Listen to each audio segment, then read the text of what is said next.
చీచి ఏం బతుకండి, కారులో పోతున్నా తట్టుకోలేక మూత్రం వస్తుంది. మనమైతే ఎక్కడైనా బండి ఆపేయగలం, మన దేశంలో అయితే ఎక్కడైనా మూత్రం పోసుకోగలం. అది మగవాళ్ళు అయితే. బయట కొన్ని దేశాలు అయితే ఎక్కడ పడితే అక్కడ మూత్రం పోయినీరు. అక్కడక్కడ రెస్ట్ హౌస్లు అని ఉంటాయి, అక్కడే పోయాలి. ఇలా అనిపిస్తే పెద్ద నాయకుడికి ఇక్కడ ఆగకూడదు సార్ అన్నాడు సెక్యూరిటీ. 10 కిలోమీటర్లలో గెస్ట్ హౌస్ వస్తుంది సార్ అన్నాడు సెక్యూరిటీ. అది ఇప్పుడు ఒంటేలు చస్తున్నారు, నేను 10 కిలోమీటర్ల దాకా ఈ ఒంటేలు నేను ఎక్కడ పట్టుకోవాలా? అసలే 70 ఏళ్ళ వయసు దాటింది, నాకు ఫ్రస్టెడ్ పెరిగింది. ఒక్కసారి ఒక చుక్క కిందకు వస్తే మొత్తం బట్టల్లో పడిపోతాయి. బట్టల్లో పడిపోతే ఇబ్బంది కదా, అర్థమే కదా సెక్యూరిటీ వాళ్ళకి. లేదు సార్ 10 కిలోమీటర్ల దాకా ఆగకూడదు మనం, సెక్యూరిటీ ప్రాబ్లమ్స్. ఒంటేలు కూడా పోసుకునేవాడు. వెన్నెల రాత్రిలో అలా ఒంటరిగా రోడ్డు వెంట చల్లగిల్లి పీల్చుకుంటూ పోదామని కోరిక కలుగుతుంది ఆ పెద్ద నాయకుడికి. సెక్యూరిటీ అనుమతించదు, పోకూడదు సార్, మీరు అట్లా పోతానంటే 50 మంది రావాలి, బ్లాక్ క్యాట్ కమాండోలు నేను కాపాడడానికి. బజార్లో నిలబడి టిఫిన్ బండి దగ్గర అప్పటికప్పుడు తీసుకుని గీకారు పెట్టి తినడానికి లేదు, షాపింగ్ కన్నా ఒక రౌండ్ కొట్టడానికి లేదు. చుట్టూ 10 మంది లేకుండా కదలనీరు. నిమిషం తనిఖీలు, తినాలంటే తనిఖీలు, తాగాలంటే తనిఖీలు. అప్పుడప్పుడు కొంత ప్లాన్డ్గా పావురాల్ని నెమల్ని పట్టుకొచ్చి కుసబెట్టి గింజలు తినిపిస్తానంటే అది కూడా మొత్తం ప్లాంట్గా చేయాల్సిందే. మనకేదో నెమలు వచ్చి కూర్చుంటే దానికి అదేం గూడసారేమో అని అంత భయం కల్పిస్తారు వీళ్ళందరూ కలిసి. బట్టలు తనిఖీ, బాత్రూమ్ తనిఖీ, పుస్తకాలు తనిఖీ, టేబుల్ తనిఖీ, ల్యాప్టాప్ తనిఖీ, భోజనం తనిఖీ, 1, 2, 24 గంటలు తనిఖీల మధ్య బతకాల. ఏం బతుకురా బాబు ఇది? ఎవరి కోసం బతుకుతున్నాను?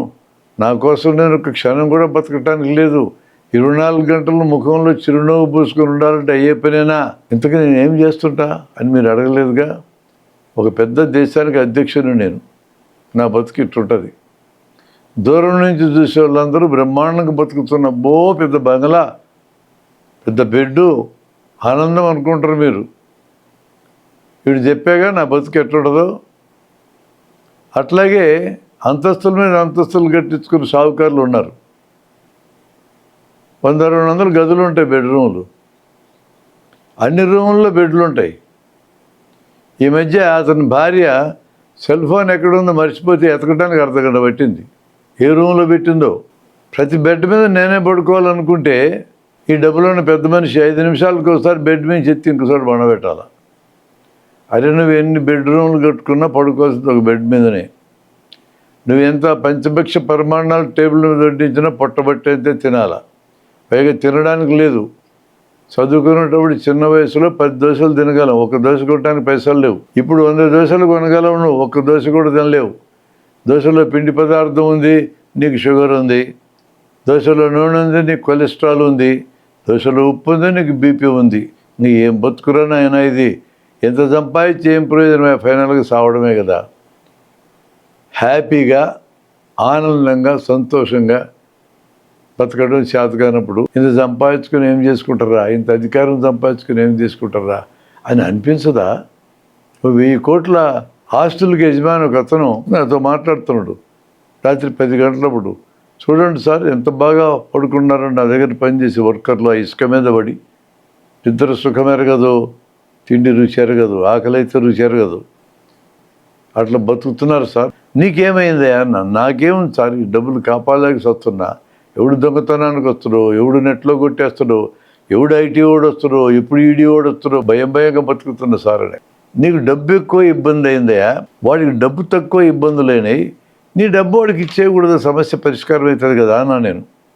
ఇస్తాడు ఆయన? జన్మకీయుడు.